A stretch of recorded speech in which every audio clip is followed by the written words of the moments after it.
You're listening to the Business of Glamping and Unique Holiday Rentals, Episode 6. This is where we love to talk about tips, tricks, and inspirations for anyone hosting guests in unique structures like tree houses, cabins, hideaways, canvas structures, and anything in between. In fact, anything in the hospitality industry that's a bit special and very unique. We tackle the A to Z of turning your passion into profits because building a successful business takes time and effort. So I share proven strategies to help you get there faster. Today, I'm asking the owner of a food delivery service how they intend to blend their Treehouse Glamping plans with health and wellness. So, let's get started. Glamping and unique holiday rentals are surging in popularity with the growing desire of customers to book holidays that deliver an experience. They are also the new business of choice for those wanting to improve their work-life balance. So how do you build a strong business like this that gives you the life you need and a great investment? I'm Sarah Riley and I want to share what I've discovered after being immersed in this industry for over 20 years to inspire you to find out more about what's going on. Welcome, this is the Business of Glamping and Unique Holiday Rentals. Hello and welcome to episode 6 of the Business of Glamping and Unique Holiday Rentals. I cannot quite believe it's episode 6 already. Where has the time gone? Today I'm talking to Karen Baldock, who is the director of Food Joy. Now this is a company that's passionate about sustainability and healing the planet through food. Karen herself is a lover of the outdoors, loves snowboarding and gardening, and has 2 young children. She has a lot on her plate. However, they are now exploring the possibility of starting a glamping business that will work harmoniously with their sustainable and organic food company. And the plan is that the Treehouse Glamping company will help to support their food business and vice versa. Now, this is all wrapped up in health and wellness, and that's very interesting because the wellness tourism industry is on the increase and those in the know are taking advantage of this. Recently, it was reported that the wellness travel is expected to generate $563 billion in earnings, according to the Global Wellness Institute. It grew 10.6% between 2013 and 2015, while the rest of the global economy shrank by 3.6%. Now, those statistics are very interesting indeed.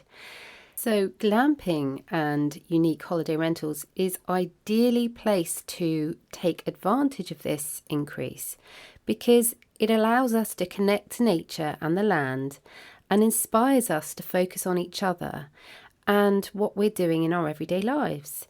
It helps us reassess and readjust and to consider our lifestyle outside of our holiday and what we can do to improve our health. This isn't necessarily about living longer. This is about living a better and healthier and happier life while we're actually alive. And to connect to nature in that environment allows us to make those assessments. As a qualified health coach and a stroke survivor, and also as someone who worked for many years in a family whole food business, I'm very aware of how being in nature can help us reflect, recover, and adapt to some of the more negative impacts on our health of the modern day. And glamping really can give us some of the things we need to do that in a way that we're happy with, in comfort and in style. So it was very interesting for me to speak to Karen and to hear about what she and her husband are planning for the future. And I'm sure it's going to inspire you too. So without further ado, let's head over to the interview. Ladies and gentlemen, I'm very pleased today to introduce you to Karen, who is the director of Food Joy, who we met in California at the Glamping Summit very recently. And so I asked Karen to come on the show to talk about what she's doing at the moment, which I find inspirational, and hopefully you will too, which is about how she's matching up what she's already doing with her sustainable food company, matching it up with glamping. So welcome to the show, Karen. How are you doing? Oh, I'm doing very well, and thank you so much for having me, Sarah. I'm absolutely delighted to talk with you today. Oh, it's wonderful that you took the time to do it. And I'm really excited because I met you in person in California, and I was really inspired by what you and John, your husband, were talking about how you're going to be building your business and how you're thinking through as well your detail and how you're allowing that to evolve and change as things happen. But I was particularly interested in something that you said at the Glamping Summit, which was how conversations that you'd had really kind of changed and molded what you're now thinking of doing. So be really interesting for me if you would explain that a little bit more about some of the aha moments that you had at the Glamping Summit. Sure. Yeah, I'd be happy to talk about that. Um, so John and I made the decision to go to Long Beach just because we're really committed to this, and we said, okay, if we're doing this, let's immerse ourselves and let's go to the biggest thing there is. And the timing was just right. We'd been kind of on our path for a few months when we found out that the summit was coming up. And so going to that, I think, really was a pivotal moment for us for a couple of reasons. So one is that a lot of this, we've still had to carry on our other jobs while we're in the planning phases. And I have been able to be more active as my business is sort of seasonal. So when the growing season ended here in Maine, it gave me a lot more time to focus on this. And John has been a little bit more out of the loop because he's been having to bring home the bacon still with his building business. So going to that glamping summit really pulled him in and showed him that this isn't just like a harebrained scheme that we have in our minds. It's real. It's a real industry, real amazing things are happening in the industry. Intelligent people are doing it successfully. People are thriving at it. And so I would say that was one big takeaway for us, just generally speaking, was the perspective and the reassurance that we got on the glamping industry. Another kind of nice thing that came out of the Global Glamping Summit for us was just the networking. I mean, to be able to talk to all sorts of like-minded, glamping experts who were so happy to share very useful advice. I'm a big fan of, I used to have a tendency towards reinventing the wheel a little bit with every endeavor I did. And it's been nice to realize over the years that you can stand on the shoulders of giants. A lot of people have done what you're doing or similar things before it. So connect with them, work with them, learn from them, and then build on that with your own unique vision. And so being able to speak directly with those giants, so to speak, was really beneficial, and make all sorts of contacts and get all sorts of useful advice. So the networking piece was huge for us. But those are both sort of, the perspective and the networking are both sort of just general things that came out of it. In terms of more exciting aha moments, I think we had a few epiphanies there that were really inspiring for us. So we had, like, for example, I guess off the top of my head, one of those was that there seems to be a theme running through glamping of a tension between technology and the glamping experience, right? Are you going to offer Wi-Fi? And of course, there was a session all just about this at the summit. And we're very, familiar with that tension. We're big, slow life people. I got rid of my cell phone as a lifestyle choice in 2014. And so obviously I'm coming at things from that perspective.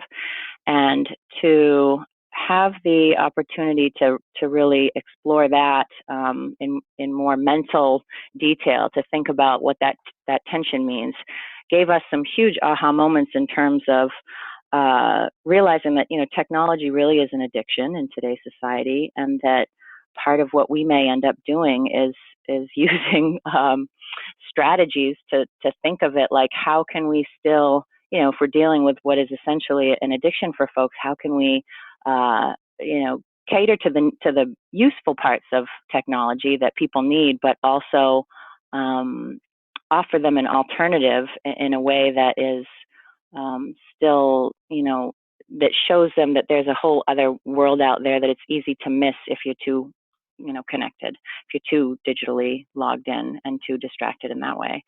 So that was a fun aha moment for us, the technology piece, and even just little things that we learned, like filling in, ADA regulations as an example. It sounds kind of boring, but that's nonetheless something that you have to deal with. And I knew about them, and I'd done my own research, but then we had a nice session where just all of the details I needed were handed to me on a silver platter, and all of the sorts of things that I was trying to arduously research in the background. All these types of gap filling experiences were wonderful at the summit. I love what you said there about how you're going to be using strategies to help people disconnect, which I think is lovely, because you're putting it back, the power back to them, saying, it would be so beneficial for you to do this, but we're going to think about strategies to help make that easier for you. And I think that's lovely. And yeah, the regulation session was brilliant. I sat through that too, and I can understand how that would have been very helpful. So quite mind-boggling actually, and eye-popping, and dropping a little bit of the regulations that are there. So yes, to have that support and make those connections in that environment, so you can actually talk through how it actually happens on the ground for the people already, developing these businesses.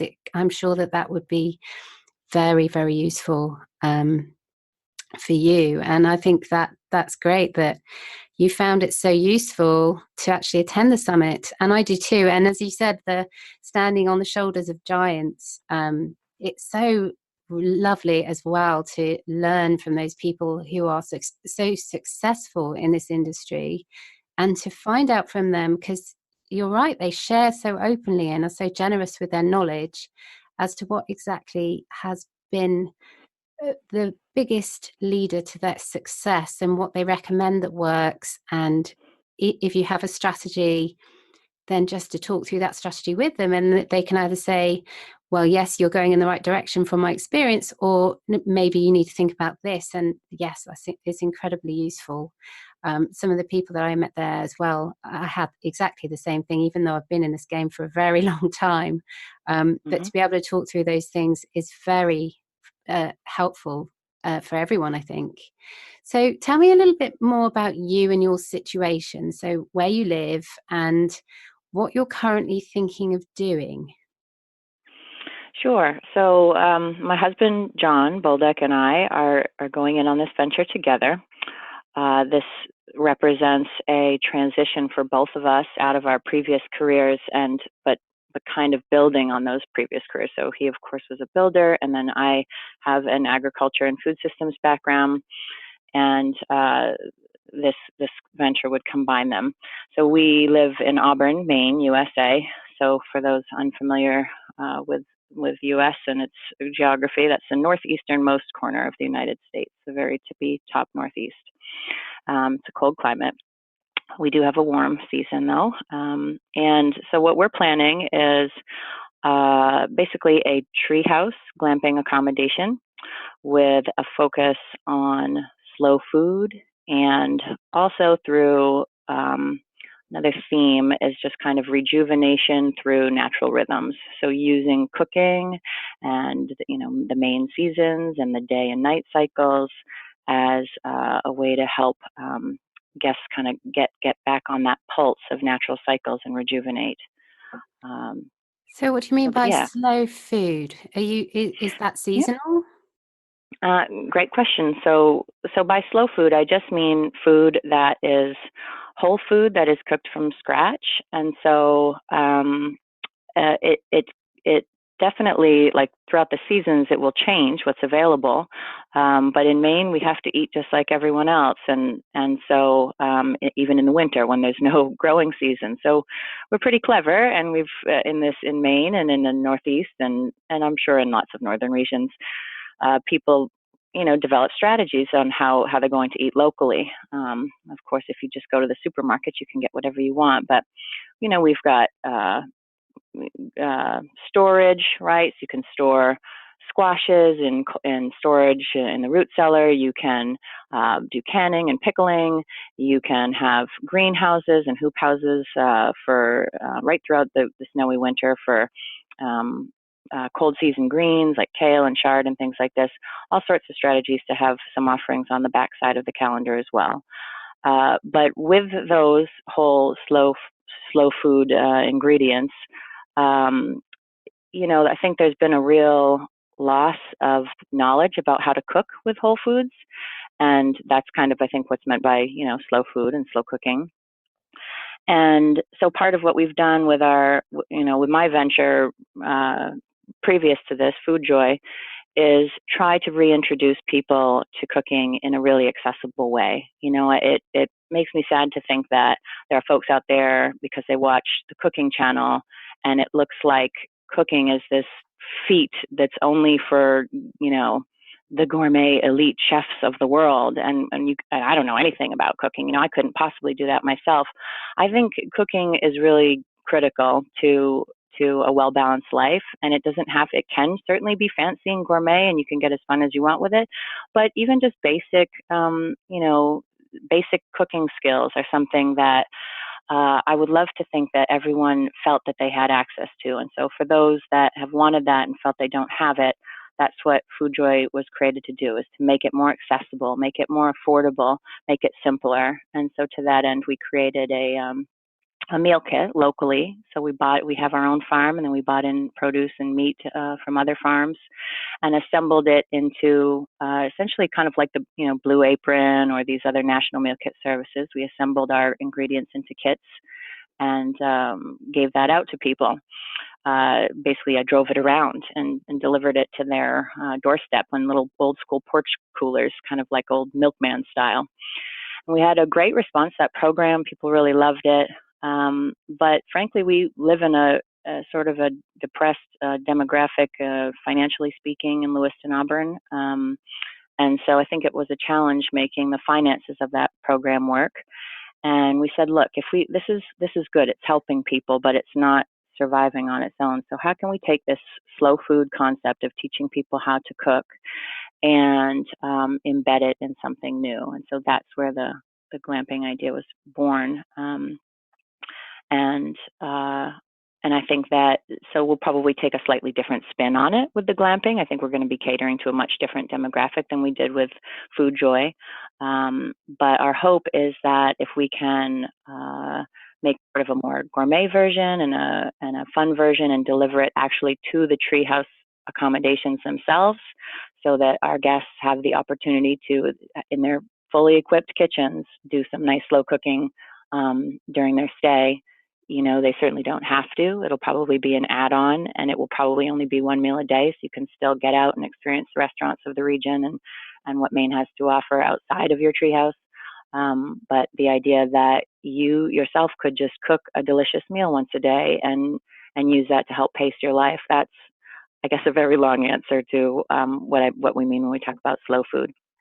Oh, I love it. And so, I mean, part of that thing of getting back in touch with nature and getting back in touch with the food you're eating and where it's coming from and all of those things, and how you're talking there about seasonal, and that also goes in line with day and night, and whether we're sleeping at the right times, whether we're rejuvenating ourselves, and it's all interconnected. It's kind of part of one big system. So I love that you're bringing it all together as part of a guest experience. And are you going to be offering some kind of training or coaching or anything like that around the food? Yeah, so probably there's likely to be two phases. In the beginning, we're likely to structure our meal kits just the way that Food Joy did, because I've experienced doing that and it worked fairly well. So that was not hands-on training or classes, but rather I designed the recipes to be very simple and very accessible, but still very delicious. So we would include with the kit like less than one page, less than 5 steps, simple instructions on how to create this meal, and you would have all the ingredients you need to do it. Very similar to, like I said, to the national meal kits, but just locally sourced and with a little bit more focus and celebration of our local ingredients and what we have here in Maine.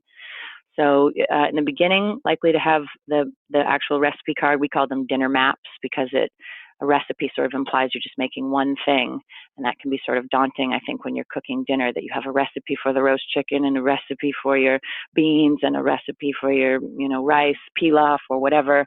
So we would make a dinner map, which just kind of looked holistically at the whole meal, and so that it worked out all the timing for you, so you didn't have to think about timing, and it would just say, okay, look, prep these vegetables first. Then step 2 would be get your oven preheated and get your meat roasting, and etc. So kind of looking at that all together was the dinner map, and that would be how we'd probably package it at first. And down the road, though, we have thought about introducing a phase 2, where once we get more established and are have a little bit more time to devote to things like that, we could probably offer some experiential classes, or even invite guest chefs in from the area to do sessions with our guests. Yeah, and I'm also kind of sitting here really curious, as the director of Food Joy, how did you start thinking and being interested in the world of glamping? I mean, what's attracted you to it? Sure. That's a good question. I think I've tried to remember exactly where I first heard about glamping. It wasn't that long ago, but when I did, I think that for me, the attraction was really, instantly. I've always loved being outside, and found that I get much more in tune with myself and with what's going on around me when spend more time in nature. So I've always loved the outdoors. That was an attraction. And then, of course, we live here on some acreage in Auburn, Maine, that has beautiful natural features. We've got a babbling brook that runs right through our through the back property here, and it's just very inspiring to spend time down there. So I've always thought, boy, wouldn't it be nice to share this area with others? And then to realize that there was this whole industry going on that sort of made that much more accessible. I mean, that's been a theme that's run through my life, is like, okay, cooking, I know people want to do it, but it seems so inaccessible to them. They don't have the skills, the ingredients are too expensive. How can I make it more accessible? And likewise, I feel like camping is such a rugged sport. And I grew up I did an Explorer post. It's actually a branch of the Boy Scouts. It's co-ed. And so when I was younger, high school, and I loved that. And we would go outside and do these high adventure hikes and things. And I thought, well, how could, that's such a rugged thing. And I like it, but I'm a pretty hardcore person. And I think you have to be a little bit rugged and not mind, digging holes and this sort of thing to go camping. So that same theme of making things more accessible, glamping, I think, really appealed to me in that way. It's like, okay, this is how we can help folks not be so scared of camping. Let's make it a little bit easier for you. Let's smooth it over a little bit, and you can experience nature. And likewise, I'm going to smooth over the rough edges of cooking for you, make that a little bit more accessible for you, so that you can enjoy yourself. So those two aspects, to me, being outside in nature and then potentially being able to integrate the food theme with it, that was really appealing to me. And then I think it was also, to speak to my husband's interest, it was a really natural fit for both of us, because John is a very talented builder, and we're both very hands-on people. And so instantly he was thinking about, when I mentioned that idea to him, he was excited to think about, what sort of structure we could build. And, tree houses really intrigued us, because we love the idea of sort of releasing your earthbound encumbrances and being high up in the arms of a tree. It's an uplifting experience. We both had tree houses as kids, and loved that. So that is, I think, what really pulled us in towards it. And when we started thinking about it, it was just so exciting. We were like, hey, we could have our gourmet meal kits delivered to the tree houses, and we could have these moss covered paths to walk barefoot in the summertime, and we'll link into local snowshoeing trails. And it just instantly, we fell in love with the idea right away, and had all sorts of fun, inspirational talks about it, and knew that we just had to go forward with it. Oh, sounds amazing. I want to come. It really sounds lovely. And when you say there how you want to open it up to everyone and make it more accessible, help them experience nature, but also while smoothing the rough edges. And that is bang on why I started Inspired Camping, because my actual motto is smoothing the edges of roughing it, about that whole thing of open up the outdoors to people who, rightly, they just want to have a bit of comfort. They don't want to be sleeping on hard floors and being cold. They want to be warm, but they want to be in nature too. So if we can help them access that, but whilst, making it more comfortable for them, then brilliant. And I love how you're thinking it through from the guest perspective. And I'm really interested, has your idea developed much since you first started coming up with this? How have you moved through this and developed your ideas so far? Yeah, sure. So I think, originally it definitely has evolved and changed a little bit. I think the core idea has stayed the same since we first started talking about it. But I guess there was one, like, to speak to more aha moments that happened at the conference. It was actually when we spoke with you there. You gave a great reminder to me about the customer focus. I have previously had a tendency in my life to, I've got these grandiose ideas about how the world should be, and then it's very easy to want to project that onto the world and say, okay, well, you need to cook more, you need to spend more time in nature. But the world doesn't, let's face it, respond to being told what to do. People have their own agendas, and that needs to be honored. And so when John and I were speaking with you there at the summit, you mentioned, because I think I said something along the lines of, I just think people need to slow down. And then you kind of stopped me, saying, well, but think about it from your customer's perspective. Do they want to slow down? And I do think that our customers will want to slow down, and that is what will draw them there. But I think nonetheless, it's critical to be so cognizant of that difference, that it's about what they want and catering to that, and not about how I believe the world should be. And hopefully there's some sort of, tie in there, that my ideas of how the world should be maybe offer a unique perspective to those folks already craving that, and the two synergize in the middle. But to think about the customer's perspective has changed a little bit, how we think we'll approach things, and the types of amenities that we'll offer that we might not have been focused on before. So having that real shift to the customer focus has evolved our vision a little bit. And then the way that we've kind of moved through things, I guess, to speak to that piece of the question, at first it was just discombobulated ideas and late night chat sessions, and the occasional, we have a 2 and a 3-year-old. So when we get a rare date night, it would just consist of us just downloading to each other about what is this going to look like? How are we going to do this? And so it was very overwhelming actually in the beginning. But I'm a fairly organized person. All my family teases me that I'm so big about spreadsheets. I love to put everything on a spreadsheet. And so I said, all right, let's try and bring a little bit of structure to this. So I developed a timeline, and the timeline has evolved and changed as we've moved along.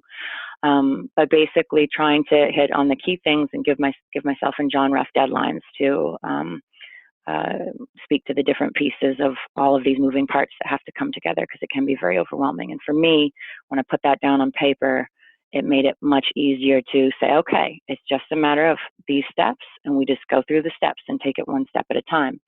So like, for example, so far I'm looking at my timeline spreadsheet, and I've got it with one nice feature about Google Sheets now, is it allows you to put check boxes in. I've wanted that for 10 years, and finally they have check boxes, so I can say, yes, check, I did my business research. Step 1, I took Inspired Camping's or Inspired Courses glamping course.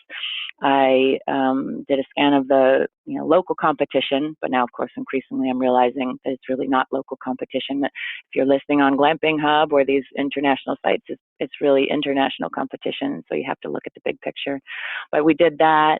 We drew up a business model canvas, which I don't know if you're familiar with that tool, but it's if you aren't, Google it. It's a lovely tool that it's just a way to, on one page, kind of visually construct the 9 moving parts of any business model so that you can quickly identify gaps in it and say, okay, well, this is really what the business would be about, and we'd have to think about this. So we canvassed our glamping treehouse accommodation idea. Then we kind of fleshed out a little bit more detail, tried to get on paper just some rough specs, like how big are we picturing these tree houses? I mean, there is a wide variety of, when you say tree house, it does not mean one thing. It can mean many, many things, and it can be huge. Like, for example, we realized right away that neither of us particularly cared for what's known as an elevated cabin that some people call a tree house, but it's basically just like a big luxury house that is elevated, 3 or 4 feet off the ground, maybe through trees, maybe through posts. But essentially, it's just a house. And we really both were excited about the idea of doing a true tree house that doesn't just tolerate the trees, but honors the trees and is high up in the air, probably more than 8 feet. So we wanted to kind of rough out those specs. So that was a step we went through, kind of getting a little bit clearer about that vision. Of course, it can't be real detailed until you have your site picked out, but we tried to at least get as close as we could to bring some more life to that. The summit was, of course, a checkpoint, which we did. And so now our next steps are basically, we're knee deep in the land search right now. Here on our farm, we've got 10 acres, but most of it is pasture, and it's not really ideal for what we want to do. We'd like the idea of getting a lot of acreage that has, there's so many beautiful brooks running through this area of central and southern Maine. And so we'd really like to have, it's critical to us to have that babbling brook feature. So we've been doing an exhaustive land search and doing a lot of bushwhacking lately through these various properties to find the right site, and so much amazing natural beauty along the way. I mean, it's really a fun process to do the land search, but we're deep in that, and when we can find the right parcel and purchase it. All of this has been happening concurrently with me writing the business plan, but that is really my next thing that I have to complete before we can move forward. Of course, to get funding, you've got to have your business plan lined up. So that's kind of like, those are our 2 big ones right now, is working through our marketing, our competition, our financials, our summary of what we're doing, and finding the land. And then later on, our next steps that we've outlined, I mean, who knows, I might be missing tons of things because this is my first stab at it. I've never done it. But what we have planned for the next steps is just to sit down with code enforcement and the fire department in whatever town we land in, which we think we have a front runner site now that we're very excited about. And so we'll sit down with those local authorities and just, give them a general idea of what we're planning on doing, make sure that it's okay. And start to get some construction numbers from treehouse builders.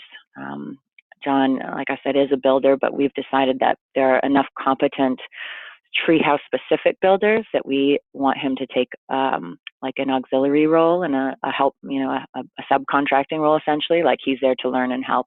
But we would like to have a professional treehouse builder be the one in charge, GoProing the land, that's kind of on our to-do list of steps. Once we find the land, we just want to buy GoPro.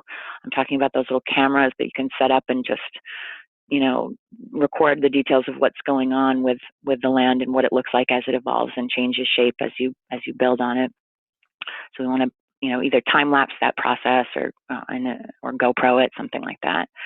And then it's just a matter of launching, sites, designing the website and launching it and getting everything ready to launch. We're planning, I don't know if it's the right amount of time, but we're planning on, after we build, just giving the land 3 months to kind of settle and regroup before we actually try and have people staying there. I think it needs a little, it'll obviously develop more patina over the years that will be better and better. But we feel like at least a few months just for the land to recover and not look like it, there's building materials and, sawdust still lying around. So that's kind of an overall, summary of how we're moving through this process. And I'm new. I don't know if you never know how it's going to work out, but at least we've got a plan. And You so have a that's why plan, and that's so much more than a lot of people do. And the great thing is, they're hearing about everything you've got in place, is that you're really thinking it through, and you're structuring it out, and you're doing it in the right order. So I also love the idea about how you're going to let the land settle. It depends on the time of year, of course, because sometimes of the year it will recover much quicker than others. And so, especially if you're in a cold climate, I don't know if it's very wet in Maine, but in it the is. UK, if there's a lot of movement on the land during the wet times, then there's a lot of the earth is turned up and turned over, and it Hmm. becomes boggy. And yes, totally think that's a great idea. And we do a lot of paths and decking and things like that in the UK to help with that, to help keep people to paths, so it allows the rest of the land to recover. But yeah, and the whole thing there, you were talking about your timeline and your project management. That's a great tool to use, and I love using the tool of, when you're developing your timeline, you start from your end point. So your end point is that you have a successful business, and you work back from there to add in the times that you have to do key things, and key things particularly that are reliant on other key things to go through. And it's a really great tool for being able to cut down something that seems very overwhelming when you look at it as a whole thing, to step by step actions that you need to take that will help you kind of break it down. And it definitely seems less overwhelming when you take that approach. And well done for doing that. That's fantastic. And I'm sure that you've found that kind of reassuring to see it in those kind of steps, rather than always thinking about it in that kind of big, overwhelming manner. It is. I think you can shut yourself down if it's just all a jumble of ideas in your head. It's like, it's so exciting, but it's so overwhelming that at least for me, everyone, processes things different. But for me, I would just shut down. So Yeah. it's just been a survival strategy, and it's worked so far. Yeah, absolutely. I'm exactly the same, which is why I timeline everything and I project manage everything. But that's my background training. So I kind of, that's what I always fall back on. That if I'm feeling like I'm not coping with something, I'll fall back on my training around that, because it's just reassuring, and it Hmm. helps me break things down into, those steps that make it seem so much easier. But again, I'm curious, who do you think your ideal guest is going to be for? Yeah. So this is important, and it may shift a little, but right now we envision this primarily as basically like the rejuvenation headquarters for primarily couples, people who are leaders, who are game changers, who are nonconformists, and who do a lot of who work hard in the world, and who may feel burned out and exhausted by life's fast-paced daily grind, either from executive jobs or from other life's routines, who just really want to zoom out and get some perspective on life through their vacation to or holiday, as you might say, to get in touch with kind of their primal sensual selves. By sensual, literally meaning all the senses: seeing things, touching things, tasting things. I think there's a real value in that, in getting in touch with that side, that helps people. At least it helps me, and I believe it can help others to remember why they bother with any of this life. I mean, it can. There's a lot of joy in life, but there can also be a lot of strife, and there can also be a lot of disenchantment, particularly when you are a very, for those of us who think really critically about the world and want to make it better, it's easy to get burnt out sometimes. And so we envision our Glamp Ground as a place for a customer, a guest who can come to convalesce from that harsh side of life and get perspective on the world and regroup. So we think it will be really mostly couples. We may have a family unit for older children, probably won't be able to allow younger children, just for safety reasons. Um, but for couples who really are just those leaders in the world and game changers and nonconformists who need that break and who need to get back in touch with that pulse of that natural rhythm in their life. So, how are you thinking of designing your offer so that it will fit what they will need? Mm-hmm. So, I mean, realizing that every pocket of the planet is unique and has its own amazing vibes and details and feelings that it invokes, we're really trying to stay as true to Maine and the authentic Maine experience that as possible that we possibly can. So we're hoping that using that natural rhythm that emerges from the slow food cooking, from the day and night cycles. So, for instance, we plan to have little observatories in the loft sleeping area of the tree houses where you can just look out at the night sky and view stars and planets and things through a telescope. Again, reiterating that it's nighttime. Lots of probably window space so that you can't really just turn on a bunch of bright lights and stay up all night working or something. It's like, okay, it's night, it's dark, and that puts you back in that circadian rhythm. And so if we can structure the treehouse to help evoke that experience, if we can offer the cooking things to help evoke that experience, give the guests the opportunity to have the time in nature and give themselves space to take a breath. And I think when you do that, that is a time when you allow new innovations and creativity to flow, and you kind of make space in your brain and in your heart and in your spirit to manifest new ideas and new possibilities. So when I think about how I want to, design this accommodation to accommodate guests, I mean, I take a lot of inspiration from my Grammy. I think there's something about Grammys that is just so timeless and so steadfast and so unchanging that it's extraordinarily comforting and reassuring to be in their presence. My Grammy's no longer with us, but she was quite a woman, a really unique character, and nothing you could say would rattle her because she's like, Grammys have seen it all. And so she had a bright, sunny, like old school Maine sun porch that was just decorated in these, 1960s, like bright yellow and green flowers. And it was so sunny and clean and organized all the time. And she was very, industrious lady that was just very old school, but the sweetest woman you ever met. And I would go to that sun porch and tell her my troubles, and she'd feed me lunch and milk, and I always felt safe and got perspective there. The porch was closed in and high up, and it felt sort of like a treehouse, and I think I draw a lot from those times. So that is a level of comfort that I want to kind of channel to my guests, and I hope that they feel that when they come. So I don't know if I'll be able to translate it. I can only hope that I can communicate that and design the offer around that. But that's the plan.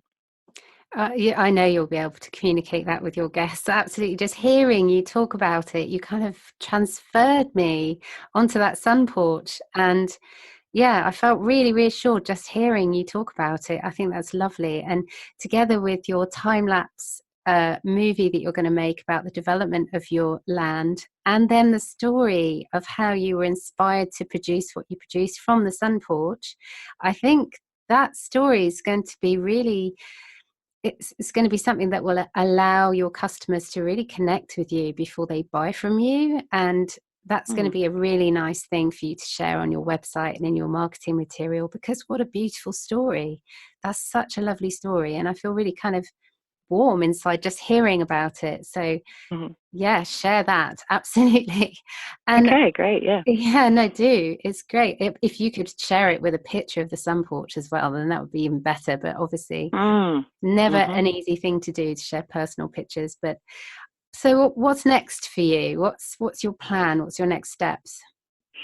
Yeah, so basically, in line with my timeline, we've really got to secure the site next, and I think we found one.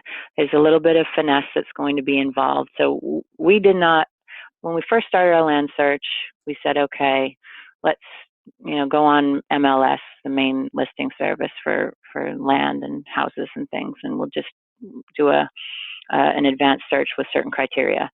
And we found that too limiting because it just kept sending us to areas, there would be something for sale further than we wanted to be or go. And we said, you know what, let's just manifest what we want. We want to be, we love our farm. We love our home. We'd rather not move from it and buy land and a home somewhere else and have to move. We'd rather just find land near where we already live and farm and the community that we're already embedded in here in Lewiston, Auburn.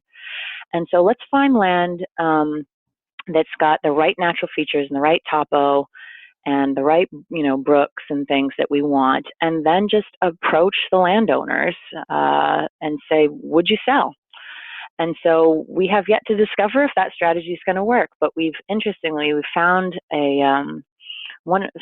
to back up a little, one of the, this is a fun detail, one of the sort of services that we want to offer is we thought, well, if folks who come to us are big on cooking and food, they're no doubt going to want to go to the best area restaurants and experience, like the best wine bar in the area or the best food in the area. And how could we help facilitate them getting there? Maybe we want to pick a few key partners, like we'll curate it for them. Of course, you can go anywhere you want, but if you want to use our shuttle service, we could provide some kind of shuttle service to these, a few partner restaurants.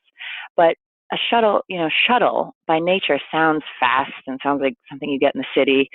And we thought, how could we do like a unique slow living shuttle?